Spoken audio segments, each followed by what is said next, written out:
Toprak gibi ailesine bu kadar düşkün bir adam nasıl sizi karşısına alabiliyor ben inanamıyorum. Ah kızım, resmen büyüledi o kız benim oğlumu. Canan teyze elin kızı gelip nasıl değiştirebiliyor toprağı? Hayır yani söylemeyeyim diyorum da tipi de avam. Gördükçe gururum inciniyor. Bilmediğin şeyler var kızım. Tamam. Anlatın da bileyim o zaman. Bu Gonca'nın annesi, Gülümser.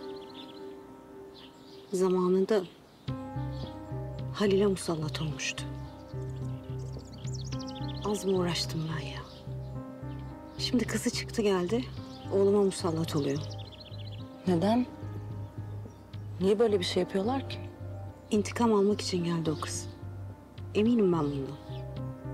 Toprağa gösterdiği ilgi falan hepsi yalan. Resmen kandırıyor benim oğlumu. Canan teyze, bu anlattıklarınız tam bir felaket. Buna engel olmamız lazım. Toprağın durumundan haberi var mı, biliyor mu? Toprak dinliyor sanki bizi.